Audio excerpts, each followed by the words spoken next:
India में हूं आपके साथ अंजलि राजावत और हमारे इस खास कार्यक्रम में आपका बहुत बहुत स्वागत है।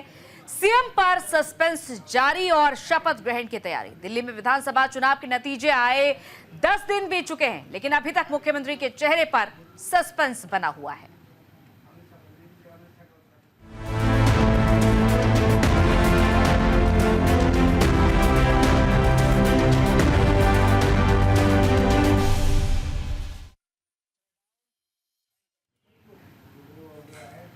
तो दिल्ली में सीएम के शपथ ग्रहण की तैयारी तेज हो चुकी है। उसी रामलीला मैदान में तरुण चुग और विनोद तावड़े की बैठक भी हुई। इस दौरान दिल्ली बीजेपी प्रदेश अध्यक्ष के साथ बैठक हुई, जहां तरुण चुग, विनोद तावड़े, विजेंद्र गुप्ता की बैठक हुई है और बैठक में शपथ ग्रहण समारोह पर चर्चा हुई है। तो जैसा कि दिल्ली का दूल्हा भले ही तय नहीं है, लेकिन बाराती और मंडप तैयार हो रहे हैं। तो 27 साल बाद दिल्ली की सत्ता पर काबिज होने वाली बीजेपी की चाल के मुताबिक हम सबसे पहले बात तैयारी की करेंगे। तो पहले ये जान लीजिए कि आज सीएम तय करने के लिए बीजेपी में कोई बैठक नहीं हुई। बैठक हुए मुख्यमंत्री के शपथ ग्रहण की तैयारी को लेकर। कौन कौन बाराती बनेगा, यानी कि कौन कौन मेहमान होगा, मंच पर किसको किसको बिठाया जाएगा, कैसे बिठाया जाएगा, किन किन राज्यों से कौन कौन सीएम आएगा और डिप्टी सीएम, कौन मंत्री, कौन कौन से वीआईपी मेहमान होंगे, इसकी लिस्ट पर चर्चा करते हैं।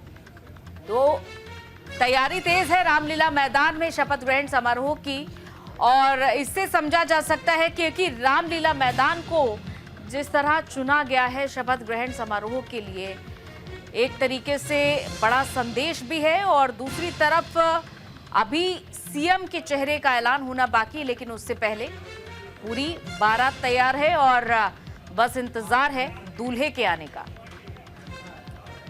तो कौन कौन इस लिस्ट में शामिल किया गया है जिसे शपथ ग्रहण समारोह में निमंत्रण दिया जाएगा, मंच पर कौन कौन आपको नजर आने वाले हैं, ये सब कुछ आज की बैठक में तय किया गया है। तो 27 साल बाद बीजेपी अब सत्ता में है। शपथ ग्रहण समारोह 20 फरवरी को आयोजित होगा। बीजेपी की सरकार 27 साल बाद आ रही है और सीएम चेहरे को लेकर बैठकों का दौर जारी। 19 फरवरी को विधायक दल की बैठक होगी और बैठक में विधायक दल का नेता चुना जाएगा। 20 फरवरी को शपथ ग्रहण समारोह होना है। शाम 4:30 बजे दिल्ली में सीएम का शपथ ग्रहण होना है और दिल्ली के रामलीला मैदान में यह शपथ ग्रहण समारोह होगा। एनडीए शासित राज्यों के सीएम इसमें शामिल होंगे। एनडीए शासित राज्यों के डिप्टी सीएम भी शामिल होंगे। समारोह में 200 से ज्यादा सांसद शामिल रहेंगे। दिल्ली बीजेपी 100 दिनों के काम का संकल्प लेगी। तो राष्ट्रीय राजधानी दिल्ली में नए मुख्यमंत्री के राज तिलक की तैयारी शुरू हो चुकी है। जानकारी मिल रही है कि 20 फरवरी को दिलवालों के शहर यानी कि दिल्ली में बीजेपी की सरकार का गठन होने की संभावना है। हालांकि अब तक औपचारिक तौर पर किसी तरह का कोई ऐलान नहीं किया गया है, लेकिन 20 फरवरी की शाम देखिएगा 4:30 बजे शपथ ग्रहण समारोह हो सकता है। शपथ ग्रहण समारोह में 200 से ज्यादा सांसदों के शामिल होने की उम्मीद है और इसके अलावा एनडीए के मुख्यमंत्री और 50,000 साधु संत भी दिल्ली के मुख्यमंत्री के शपथ ग्रहण समारोह में शामिल होने की संभावना है। सूत्रों से जो जानकारी मिल रही है उसके मुताबिक कार्यक्रम का आयोजन दिल्ली के रामलीला मैदान में बड़े स्तर पर किया जाएगा और इसमें तकरीबन 1 लाख लोगों के आने की संभावना है। दिल्ली के शपथ ग्रहण समारोह में इतना तो तय है कि कई बीजेपी शासित राज्यों के मुख्यमंत्री मौजूद रहेंगे और डिप्टी सीएम भी मौजूद रहेंगे। तो रामलीला मैदान सजकर पूरी तरीके से तैयार हो जाएगा 20 फरवरी तक। अब देखना यह है कि तमाम मेहमान पहुंच जाएंगे और इंतजार रहेगा कि आखिर मुख्यमंत्री किसे बीजेपी चुनती है। तो आज तरुण चुग और विनोद तावड़े की बैठक हुई और बैठक में तैयारियों पर चर्चा हुई है।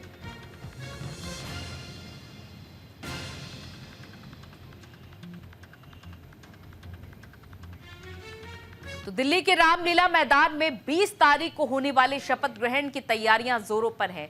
इस बीच ग्राउंड जीरो से जायजा लिया है हमारे संवाददाता आनंद सिंह ने। देखिए, दिल्ली का रामलीला मैदान एक बार फिर गवाह बनेगा उस बदलती हवा का जो कहीं ना कहीं इसी मैदान से शुरू हुई थी। इंडिया अगेंस्ट करप्शन से जन्मी पार्टी आम आदमी पार्टी अब विधानसभा चुनाव हार चुकी है और बीजेपी एक भव्य तैयारी के साथ अपनी सरकार दिल्ली में बनाने को लेकर आगे बढ़ चुकी है। ये तमाम तस्वीरें आप देखें तो कहीं ना कहीं सोफे आ चुके हैं, जो दरअसल उस दिन यानी 20 तारीख को यहाँ पर शपथ ग्रहण समारोह होगा। उससे पहले 19 तारीख को विधायक दल की बैठक है और 20 तारीख को आप इस समारोह की भव्यता को इस अंजाम तक समझ सकते हैं कि सीधे तौर पर तमाम बीजेपी शासित मुख्यमंत्री यहाँ पहुँचेंगे, डिप्टी सीएम यहाँ पहुँचेंगे, एनडीए के तमाम बड़े एलाइज यहाँ पहुँचेंगे। बीजेपी ने हर संभव कोशिश की है क्योंकि 27 साल के बाद उसे बड़ी विजय दिल्ली में मिली है और तमाम कुर्सियाँ अति विशिष्ट लोगों के लिए पहुँच चुकी हैं। कुर्सियों पर लोग बैठा करेंगे और पंडाल लगने का कार्य अभी से शुरू हो चुका है। दरअसल ये वही रामलीला मैदान है जहां इंडिया अगेंस्ट करप्शन से ये पार्टी जन्मी थी। आम आदमी पार्टी का जन्म हुआ था, जिसने दिल्ली की सरकार दिल्ली में 10 साल से ज़्यादा चलाई और उसके बाद एक बार फिर बीजेपी जब आज अपनी सत्ता में आने को बरकरार है, उसके साथ तमाम आप नेताओं को दिल्ली बीजेपी के देख सकते हैं वो यहाँ पहुँच रही है। और यही मैदान एक बार फिर उस चीज़ की गवाही देगा कि कैसे एक पार्टी जो भ्रष्टाचार के खिलाफ जन्मी, भ्रष्टाचार के आरोप लगे और तमाम बड़े नेता आम आदमी पार्टी के, चाहे अरविंद केजरीवाल की बात की जाए, चाहे मनीष सिसोदिया की बात की जाए, चाहे सौरभ भारद्वाज की बात की, तमाम बड़े नेताओं ने उस भ्रष्टाचार के आरोप के चलते ही, सौरभ भारद्वाज की अगर बात की जाए तो कहीं ना ग्रेटर कैलाश से भी हारे हैं वो, अरविंद केजरीवाल हारे हैं और कई बड़े नेताओं के ऊपर सीधे तौर पर भ्रष्टाचार के आरोप लगे। अब बीजेपी भी अपनी शुरुआत वहीं से करना चाहती है, इसी रामलीला मैदान से। और रामलीला मैदान 20 तारीख को गवाह बनेगा बीजेपी के मुख्यमंत्री की शपथ ग्रहण समारोह के। तमाम अति विशिष्ट व्यक्ति, चाहे प्रधानमंत्री नरेंद्र मोदी की बात की जाए वो वहाँ पहुँचेंगे, गृह मंत्री अमित शाह पहुँचेंगे, तमाम बड़े नेता, बीजेपी के राष्ट्रीय अध्यक्ष केंद्रीय मंत्री जगत प्रकाश नड्डा समेत दिल्ली बीजेपी के तमाम बड़े अधिकारी पहुँचेंगे। और रेड कारपेट का आना अभी से शुरू हो चुका है। सीधे तौर पर आप देख सकते हैं ये रेड कारपेट गवाही है उस समय की जो बीजेपी के लिए अब आने वाला समय बेहद ही सरकार बनाने की ओर आगे बढ़ चुका है। और कहीं ना कहीं जो तमाम तैयारियां की गई थी, स्ट्रैटेजी बनाई गई थी, वो बुरी तरह सफल हुई और बीजेपी एक ह्यूज विक्ट्री, बड़ी प्रचंड जीत के साथ आगे बढ़ेगी। और 20 तारीख को वो दिन होगा जब बीजेपी यहाँ पर अपने नए मुख्यमंत्री की ताजपोशी करेगी और उसके साथ ही दिल्ली में रामलीला मैदान एक बार फिर बीजेपी के समय यानी बीजेपी के अच्छे दिन की गवाही देगा। और उसके साथ साथ आम आदमी पार्टी के आने वाले दिन लगभग बुरे माने जा रहे हैं या कहें बड़े नेताओं के कठिन मारे जा रहे हैं। कैमरामैन भूषण के साथ मैं आनंद कुमार सिंह, न्यूज़ इंडिया, दिल्ली। तो तैयारियों की चर्चा हो गई, ये अब बात करते हैं चेहरे की, यानी वही पुराना सवाल कि कौन बनेगा दिल्ली का मुख्यमंत्री। तो शेयर बाजार के सेंसस की तरह तमाम दावेदारों के नाम बढ़त बना रहे हैं और पिछड़ भी रहे हैं। तकरीबन रोज चर्चाओं के बाजार में कुछ नए नाम सामने आ रहे हैं तो कुछ को कयासों की कसौटी पर पिछड़ता भी देखा जा रहा है। दिल्ली में सीएम के दावेदारों की रेस में इस वक्त जो नाम चल रहे हैं उसी पर आधारित देखिए हमारे संवाददाता पीयूष शुक्ला की ये रिपोर्ट। विधानसभा चुनाव के बाद अब भारतीय जनता पार्टी की नजर दिल्ली के मुख्यमंत्री की कुर्सी पर है। कुर्सी के कई सारे दावेदारों के नाम सामने आ रहे हैं। सबसे पहला नाम प्रवेश वर्मा का है, क्योंकि प्रवेश वर्मा ने अरविंद केजरीवाल को चुनाव मैदान में हराया है। उनके अलावा नाम रेखा गुप्ता का भी है, चूँकि संगठन में लंबे वक्त से जुड़ी रही हैं और कई महत्वपूर्ण पदों पर रही हैं। साथ ही नाम विजेंद्र गुप्ता का भी है, क्योंकि वो भारतीय जनता पार्टी से लंबे वक्त से जुड़े रहे हैं और साथ ही साथ एक गद्दावर नेता के तौर पर उन्हें देखा भी जाता है। सतीश उपाध्याय, मोहन चंद बिष्ट, उसके अलावा पवन शर्मा के भी नाम सामने आ रहे हैं। अब देखने वाली बात ये होगी कि आखिर आने वाली 20 तारीख को किसके सर पर ताज सजेगा और कौन बैठेगा दिल्ली की कुर्सी पर। न्यूज़ इंडिया के लिए कैमरा पर्सन आकाश के साथ अजस्र पीयूष शुक्ला, नई दिल्ली। अब जो नाम हमारे संवाददाता ने गिनाए हैं उनके आखिर सीएम की रेस में होने की वजह क्या है समझिए। क्योंकि सबसे पहले प्रवेश वर्मा की बात कर लेते हैं जो कि इन नामों में सबसे आगे चल रहे हैं। दिल्ली में आम आदमी पार्टी का मजबूत जनाधार रहा है। प्रवेश वर्मा लगातार दिल्ली बीजेपी के चुनिंदा चेहरों में शामिल थे जिन्होंने केजरीवाल का अक्सर विरोध करते आए हैं। और प्रवेश वर्मा को अच्छा राजनीतिक अनुभव भी है। दिल्ली में पहले विधायक भी रह चुके हैं, साथ ही दिल्ली के सांसद भी रहे हैं। प्रवेश वर्मा के पिता दिल्ली के लोकप्रिय मुख्यमंत्री भी रहे और जाट नेता भी रहे हैं। तो आखिर प्रवेश वर्मा का नाम हम क्यों ले रहे हैं, इससे ये देखें, नई दिल्ली सीट से उन्होंने जीत दर्ज की है। सबसे पहली बड़ी वजह ये कि जो केजरीवाल की परंपरागत सीट रही है वहां से उन्होंने जीत दर्ज की और चुनाव में अरविंद केजरीवाल को हराया, जो कि पूर्व मुख्यमंत्री थे दिल्ली की। एक बार एमएलए और 2 बार प्रवेश वर्मा सांसद रह चुके हैं। सबसे बड़ी वजह, चलिए आगे बढ़ते हैं कि इन बड़ी वजहों में और क्या कुछ खास माना जा रहा है। पिता साहेब सिंह वर्मा सीएम रह चुके हैं, क्योंकि प्रवेश वर्मा जाट समुदाय से आते हैं और अच्छा खासा वोट बैंक जो है वो इनके पिता साहेब सिंह वर्मा को उस समय मिला था।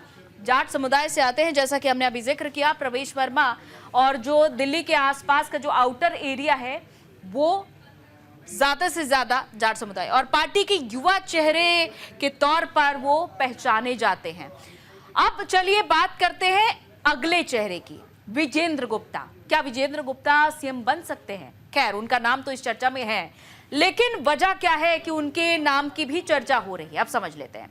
दिल्ली बीजेपी का बड़ा चेहरा विजेंद्र गुप्ता माने जाते हैं और इसी वजह से वो सीएम की रेस में हैं। लगातार 3 बार के विधायक भी रहे हैं, दिल्ली बीजेपी के अध्यक्ष भी रह चुके हैं विजेंद्र गुप्ता, और बीजेपी की राष्ट्रीय कार्यकारिणी के सदस्य भी हैं। तो चलिए ग्राफिक्स के जरिए और अच्छे से समझ लेते हैं, क्योंकि विजेंद्र गुप्ता रोहिणी से 3 बार के विधायक हैं और बड़ी वजह समझते हैं उनके सीएम रेस में शामिल होने की। विधानसभा में विपक्ष के नेता रह चुके हैं और कई मुद्दों पर उन्हें मुखर होते हुए भी आपने सुना होगा जब जब विधानसभा संचालित होती रही है। विशेष सत्र में भी उनके मुखर बोल सुने होंगे। पार्टी के वरिष्ठ नेताओं में विजेंद्र गुप्ता की गिनती होती है और नेता प्रतिपक्ष यूं ही नहीं रहे हैं। विजेंद्र गुप्ता पार्टी के वरिष्ठ नेता तो हैं ही, बीजेपी में वैश्य नेता के तौर पर उनकी पहचान है, यानी कि इनके पक्ष में भी अच्छा खासा वोट बैंक माना जाता है। तो विजेंद्र गुप्ता जो कि रोहिणी से 3 बार के विधायक रहे हैं, पार्टी में बड़ा कद रखते हैं, पुराने चेहरों में से एक माने जाते हैं। अब चलिए अगले चेहरे की बात कर लेते हैं कि अगला चेहरा जो कि एक महिला है वो है रेखा गुप्ता। इनका नाम भी आगे चल रहा है सीएम की रेस में। अब क्यों, ये समझ लेते हैं।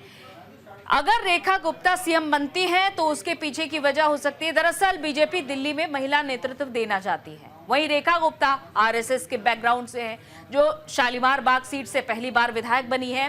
दिल्ली नगर निगम में 3 बार की पार्षद रही हैं। यही वजह है कि उनके नाम को लेकर भी चर्चा हो रही है। अब चलिए ग्राफिक्स के माध्यम से और बेहतर तरीके से इसे समझ लेते हैं, क्यों रेखा गुप्ता के नाम की चर्चा हो रही है। क्योंकि शालीमार बाग से इस बार वो विधायक चुनकर आई हैं रेखा गुप्ता, क्योंकि आरएसएस से लंबे समय से जुड़ी रही हैं, 3 बार की वो पार्षद रही हैं, बीजेपी की महिला मोर्चा की उपाध्यक्ष भी है मौजूदा समय में। उन्होंने यहाँ पर भी बड़ी जिम्मेदारी निभाई है और जाहिर है कि संगठन से जुड़ी हुई महिला हैं। महिला मोर्चा की अध्यक्ष भी रह चुकी हैं, मौजूदा समय में उपाध्यक्ष हैं और इससे पहले महिला मोर्चा की अध्यक्ष रह चुकी है। और बड़ी वजह समझते हैं शालीमार बाग से, जैसा कि वो विधायक हैं तो चुनाव जीतकर आई हैं, तो ऐसे में महिला को भी यहां पर आगे बढ़ा सकती है बीजेपी। अब अगला नाम आशीष सूद। इनका नाम क्यों आगे आ रहा है ये समझिए, क्योंकि दिल्ली में देश भर के लोग आकर बसे हैं और इस शहर ने सभी का स्वागत किया है। लेकिन दिल्ली की संस्कृति और पहचान पंजाबी ही है और इसे कोई इनकार नहीं कर सकता। शायद यही कारण है कि भारतीय जनता पार्टी दिल्ली को कोई पंजाबी नेतृत्व देने की चाहत रखती है। वैसे दिल्ली बीजेपी में कई पंजाबी नेता योग्य नेतृत्व देने में सक्षम है, लेकिन एबीवीपी से अपनी राजनीतिक करियर की शुरुआत करने वाले आशीष सूद की आरएसएस से नजदीकियों के चलते राजनीतिक गलियारों में उनके नाम की सबसे ज्यादा चर्चा है। उन्होंने बीजेवाईएम के महासचिव के रूप में काम किया है, बाद में राष्ट्रीय उपाध्यक्ष बने और 2008 में उन्हें दिल्ली बीजेपी का सचिव बनाया गया और फिर महासचिव बने। इसके बाद वो एसडीएमसी के पार्षद भी रहे। अब चलिए ग्राफिक्स के जरिए समझ लेते हैं बेहतर तरीके से। तो ये है आशीष सूद, जनकपुरी से इन्होंने चुनाव जीता है और सिर्फ यही बड़ी वजह नहीं है, बल्कि अगली बड़ी वजह ये है कि राजनीति के तो बड़े चेहरे हैं और पुराने समय में से वो संगठन से भी जुड़े रहे हैं। दिल्ली बीजेपी के महासचिव भी हैं आशीष सूद और जाहिर तौर पर एक बड़ा वोट बैंक आशीष सूद के साथ भी चलता है। बीजेपी का पंजाबी चेहरा है आशीष सूद, तो इनकी चर्चा इसलिए भी हो रही है क्योंकि शायद आशीष सूद के जरिए एक बड़ा मैसेज बीजेपी देना चाहती है। गोवा के प्रभारी भी रह चुके हैं आशीष सूद और इसके अलावा और बड़ी वजह समझ लेते हैं, जरा आगे करिएगा ग्राफिक को, क्योंकि जम्मू कश्मीर के सह प्रभारी भी रहे हैं आशीष सूद को यह भी जिम्मेदारी मिली है। जब जम्मू कश्मीर में चुनाव हुआ, आपने देखा नतीजे सभी के सामने रहे। हालांकि एक बड़ी जगह तो जरूर बनाई बीजेपी ने। इधर केंद्रीय नेताओं के साथ घनिष्ठ संबंध भी रहा है उनका, और आशीष सूद जनकपुरी से चुनाव जीते हैं। तो अगला नाम कौन आता है, चलिए ये आगे देख लेते हैं। सतीश उपाध्याय, वो भी दावेदार हैं। अब वो क्यों दावेदारों में से एक हैं? क्योंकि वो ब्राह्मण चेहरा होने के साथ इस बार भी चुनाव जीता है। पहले वो दिल्ली बीजेपी के प्रदेश अध्यक्ष भी रह चुके हैं। इसके अलावा एक नाम आशीष सूद का भी है, जो पहली बार विधायक बने हैं। फिलहाल वो गोवा बीजेपी के प्रभारी और जम्मू कश्मीर के बीजेपी के सह प्रभारी हैं। तो इन नामों की चर्चा फिलहाल चल रही है, लेकिन अब आखिरी नाम जिसकी हम चर्चा अभी कर रहे थे थोड़ी देर पहले, वो है सतीश उपाध्याय। सतीश उपाध्याय जो कि मालवीय नगर से चुनाव जीते हैं। इन्होंने जैसा कि सोमनाथ भारती को मात दी है इस बार के चुनाव में।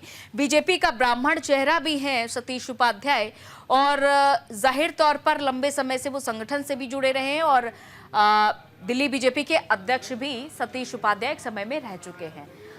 तो ये बड़ी जिम्मेदारी उन्होंने निर्वहन की है। बीजेपी में इस वक्त एक बड़ा यहाँ पर वो पद भी रखते हैं, प्रशासनिक और संगठन का उनको अनुभव भी है, क्योंकि ऐसा माना जा रहा है कि दिल्ली में इस बार बीजेपी जिसे मुख्यमंत्री के चेहरे के तौर पर चुनेगी, वो संगठन में बड़ा कद रखने वाला व्यक्ति भी होना चाहिए, और आरएसएस के करीबी माने जाते हैं सतीश उपाध्याय। तो इन नामों की चर्चा फिलहाल हो रही है, जो हमने एक एक कर आपको बताया कि इनके सीएम रेस में होने की वजह क्या है वो भी आपने सुनी। लेकिन अब सवाल यहीं पर आकर फिर से टिक जाता है कि कौन होगा दिल्ली का सरताज। फिलहाल यहाँ